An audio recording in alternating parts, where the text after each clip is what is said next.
வணக்கம் அன்பர்களே, நான் உங்கள் சயின்டிஃபிக் வேதிக் அஸ்ட்ராலஜர் அஸ்ட்ரோ ஆரஞ்சி பேசுகிறேன். நல்லது நினைப்போம், நல்லதே நடக்கும். தொடர்ந்து நம்மளுடைய சேனலில் பார்த்தீங்கன்னா வீடியோஸ் தொடர்ந்து பார்த்துட்ருப்பீங்கன்னு நம்புகிறேன். நம்மளுடைய ஜோதிட கருத்துக்கெல்லாம் பார்த்தீங்கன்னா அறிவியல் சார்ந்து சயின்டிஃபிக் வேதிக் அஸ்ட்ராலஜி முறையில் எந்தவித மூட நம்பிக்கைக்குள்ளே போகாமல் மிகைப்படுத்தாமல் உள்ளது உள்ளவாறு நம்ம பார்த்துட்ருக்கோம். எப்படி ஒரு கர்மா நம்மளுடைய வாழ்க்கையில் சம்பவங்களாக மாறுகிறதுங்கிறத நம்ம துல்லியமாக அந்த ஒளி தத்துவ அடிப்படையில் பார்த்துட்ருக்கோம். அந்த வகையில் பார்த்திங்கன்னா நம்மளுடைய எல்லா ஜோதிட பதிவுகளும் அந்தந்த ராசி அந்தந்த லக்னக்காரர்களுக்கு அந்தந்த நேரத்தில் எந்த மாதிரி ஒரு விஷயங்கள் வாழ்க்கையை நமக்கு கொடுக்க காத்திருக்கிறது, எது மாதிரி முடிவுகள் எடுத்தால் பெட்டராக இருக்குங்கிற விஷயத்தை சொல்லி உத்வேகப்படுத்தி மனசை ஊக்கப்படுத்தி நல்லா ஒரு மோட்டிவேஷ்னல் வீடியோஸாக நம்மளுடைய வீடியோஸ்லாம் வந்துட்டுருக்கு. தொடர்ந்து நம்மளுடைய வீடியோஸ் பாருங்கள். புதுசாக நம்மளோட சேனலுக்கு ஃபஸ்ட் டைம் வரவங்க சப்ஸ்கிரைப் பண்ணுங்கள். ஸோ தட் தொடர்ந்து எங்களோட வீடியோஸ் உங்களுக்கு சேரும். அதே மாதிரி உங்கள் ஃப்ரெண்ட்ஸ் அண்ட் ரிலேட்டிவ்ஸ்க்கு ஷேர் பண்ணுங்கள், லைக் கொடுங்க. இந்த ஜோதிட வீடியோஸை பார்த்து உங்களுடைய வாழ்க்கையின் முடிவுகளை தக்கவாறு எடுத்து பலன் பெற வேண்டும் என்பதுதான் என்னுடைய வேண்டுகோள். கன்னி ராசி அன்பர்களுக்கு ஜனவரி 2024, அதாவது 2024 முதல் மாதம் எப்படி இருக்க போகுது என்று பார்க்கும் பொழுது, ஆண்டு கிரகமாகிய கேது ராசிக்குள்ளேயும், ராகு 7ஆம் இடத்திலும், குரு அஷ்டமத்திலும் அதாவது 8ஆம் இடத்தில் மறைந்தும், சனி 6ஆம் இடத்திலும் இருக்கிறார். மாத கிரகங்கள் என்று சொல்லப்படுகிற செவ்வாய் சூரியன் 4ஆம் இடத்தில் தனுசில் இருக்கிறார். புதன் சுக்கிரன் விருச்சிகத்தில் 3ஆம் இடத்தில் இருக்கிறார். இப்போது ஜனவரி 7ஆம் தேதி புதன் 3ஆம் இடத்திலிருந்து 4ஆம் இடத்துக்கும், ராசி அதிபதியாகிய புதனே 3லிருந்து 4க்கு போகிறது சிறப்பு. ஏன்னா 4ஆம் இடத்துல போய் 10ஆம் வீட்டுக்கு கனெக்ட் ஆகிறார். 10ஆம் வீட்டு மிதுனத்தோட வீட்டுக்கு கனெக்ட் ஆகிறது ஒரு அருமையான விஷயம். அதே சமயத்தில் சுக்கிரன் 3ஆம் வீட்டிலேருந்து 4ஆம் வீட்டும் ஜனவரி 18ஆம் தேதி தை மாதம் பிறந்ததுக்கப்புறம் மாறுறதும் ஓரளவுக்கு நல்ல ஒரு மேன்மை தான். ஒரு ராஜயோகாதிபதி ஒரு அருமையான ஒரு கிரகம் கன்னிராசிக்கு. ஸோ 4ஆம் இடம் வலுப்பெறுகிறது. அதே சமயத்தில் தொழில் ஸ்தானமும் வலுப்பெறுகிறது ஜனவரி மாதம். ஸோ கன்னிராசிக்காரர்கள், தொழிலதிபர்கள், வேலை செய்பவர்கள் பார்த்திங்கன்னா சில விஷயங்கள் கடந்த 2-3 மாதமாக முயற்சி செய்து கொண்டிருக்கிறேன், அதில் செயலுக்கு கொண்டு வர போகிறேன், எக்ஸிக்யூட் பண்ண போகிறேங்கிற ஒரு தருணம் எதிர்பார்த்துட்ருக்கிறவங்களுக்கு ஜனவரி மாதம் ஒரு அருமையான ஒரு டைமாக வருகிறதுங்க. குறிப்பாக ஜனவரி 7ஆம் தேதிக்கு மேலே ராசி அதிபதியை 4ஆம் இடத்துக்கு போய் தொழில் ஸ்தானத்துக்கு பார்க்கும் பொழுது ஒரு நல்ல ஒரு வலு பெறுகிறது, கைகூடி வருகிறது, செயல் திறன் மேலோங்குகிறது, நினைத்ததை செய்யக்கூடிய அளவுக்கும் சந்தர்ப்ப சூழ்நிலைகள் நமக்கு ஓப்பனப் ஆகிறது. அதே சமயத்தில் ராஜயோகாதிபதியாகிய சுக்கிரனும் 4ஆம் இடத்துக்கு போய் 4ஆம் இடத்தை திருப்பலப்படுத்தி சுபத்துவப்படுத்தி தொழில் ஸ்தானத்தையும் நல்ல ஒரு திருட்பலத்தையும் ஸ்தான பலத்தையும் கொடுக்குறார். அந்த அடிப்படையில் பார்த்திங்கன்னா நல்ல ஒரு முயற்சி தொழிலதிபர்களுக்கும் வேலையில் இருப்பவர்களுக்கும் ஜனவரி மாதம், குறிப்பாக ஜனவரி 7ஆம் தேதிக்கு மேலே இருக்குதுங்க.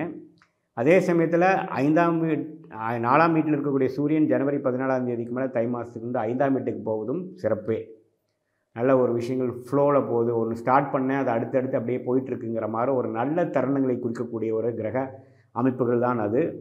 செவ்வாயும் 4ஆம் இடத்தில் இருக்கிறது சில டென்ஷன்கள் கொடுத்தாலும், சில வேலை நிமித்தமாக இடம் சம்மந்தப்பட்ட விஷயங்கள், தொழில் சம்மந்தப்பட்ட விஷயங்கள் சில தொலைகள் கொடுத்தாலும், அது குருவின் பார்வையில் இருக்கிறனால அது பெரிய கையோங்கி மேலோங்கி போய் நம்ம கைவிட்டு போகக்கூடிய அமைப்புகள் இல்லை.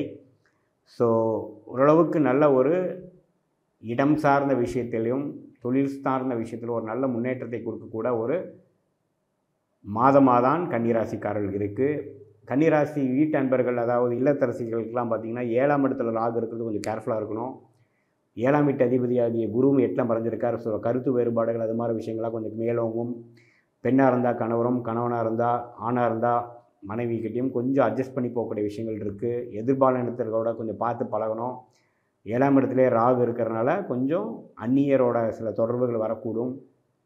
அது சுக்கிரனும் 4ஆம் இடத்துல சுகஸ்தானத்துக்கு வரும்பொழுது செவ்வாயோடு சேரும் பொழுது சம்டைம்ஸ் கொஞ்சம் இம்பல்சிவாக, சில எமோஷ்னலாக, சென்டிமெண்டலாக சில விஷயங்கள் நீங்கள் செய்யக்கூடிய அமைப்புகள் தென்படுகிறதுங்க. நீங்கள் அந்த மாதிரி டைமில் கொஞ்சம் கேர்ஃபுல்லாக இருக்கணும். குறிப்பாக ஜனவரி 18க்கு மேலே பார்த்திங்கன்னா சுக்கிரனும் செவ்வாயும் சேருகிறார்கள். ஸோ சுக்கிரனும் செவ்வாயும் சேரும் பொழுது சுக்கிரன் என்று சொல்லப்படுகிற எதிர்பாலினத்து மேலே இருக்கக்கூடிய ஒரு ஈர்ப்பு, எண்ணங்கள்லாம் கொஞ்சம் செவ்வாய்ங்கிற ஒரு கிரகத்தின் தாக்கத்தினால் கொஞ்சம் தலைக்கு ஏறக்கூடிய அமைப்புகள் உண்டு. ஸோ அந்த டைமில் கொஞ்சம் கண்ட்ரோலாக நீங்கள் இருந்து சில பிரச்சனைகள்லேருந்து வெளியில் வரக்கூடிய பெரிய ஒரு இதில் போய் மாட்டிக்காமல் இருக்கக்கூடிய அமைப்புகள் நீங்கள் பார்த்துக்கணும்.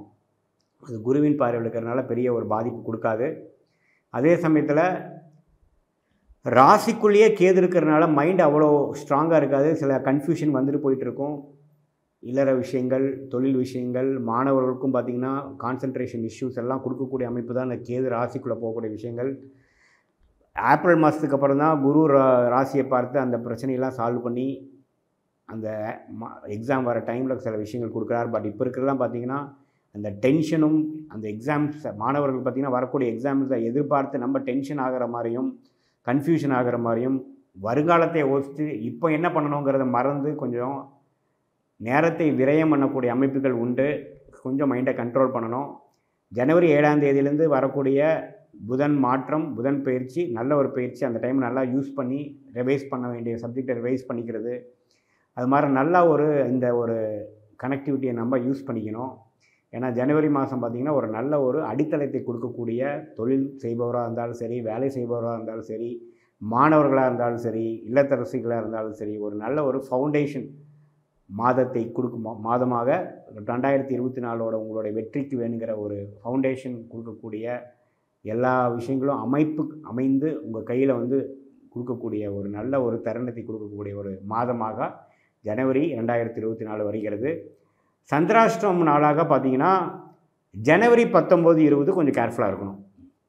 ஜனவரி 19, 20 சந்திராஷ்டமம் நாட்களாக கன்னிராசிகளுக்கு வருகிறது. அன்றைய தினம் மேஷராசியாக வரனால, கன்னிராசிக்கு அது 8ஆம் ராசியாக வரனால சந்திராஷ்டம் நாட்களாக வைக்கிறது. 19, 20ஆம் தேதி ஜனவரி மாதம் கொஞ்சம் புதிய தொடக்கங்கள் எதுவும் பண்ணாமல், புதிய முயற்சிகள் செய்யாமல், தூர பிரதேசம் போகிறது, லாங் டிஸ்டன்ஸ் ட்ராவலிங்லாம் கொஞ்சம் அவாய்ட் பண்ணி பொறுமையாக நிதானமாக இருப்பது நன்று.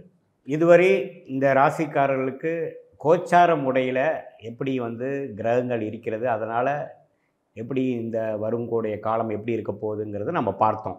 நீங்கள் என்ன நேயர்கள் புரிஞ்சுக்கணுன்னு பார்த்தீங்கன்னா, இது கோச்சார பலன்களே தவிர இது உங்களுடைய ஜென்ம ஜாதகத்தில் எந்த நட்சத்திரத்தில் பிறந்தீங்க, என்ன நேரத்தில் பிறந்தீங்க, என்னென்ன தசாபுக்திகள் நடந்துகிட்ருக்குது அப்படிங்கிற பொறுத்து தான் துல்லியமான பலன்கள் எடுக்க முடியும். இது பொதுவான பலன்களே தான். இப்போ நான் சொன்னதில் பார்த்தீங்கன்னா, இந்த ராசிக்கு நான் சொன்ன நல்ல பலன்கள்லாம் ஓரளவுக்கு அதிகமாக நடக்கணும் அப்படின்னா உங்களுக்கு நல்ல தசாபுக்திகள் நடக்கணும். அதே சமயத்தில் நான் சொன்ன சாதகமற்ற பலன்கள் இருக்குது அப்படின்னு நான் சொன்னது கொஞ்சம் தூக்கலாக நடக்குது அப்படின்னா உங்களுடைய சாதகம் இல்லாத சில தசாபுக்திகள் நடக்குதுன்னு அர்த்தம்.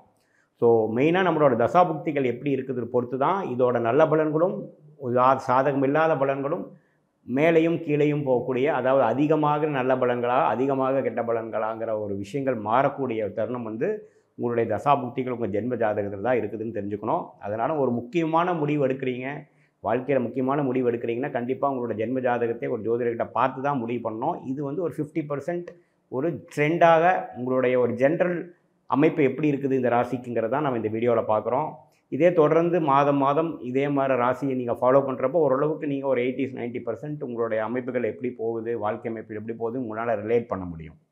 மீண்டும் மற்றொரு காணொளியில் சந்திப்போம். நன்றி, வணக்கம்.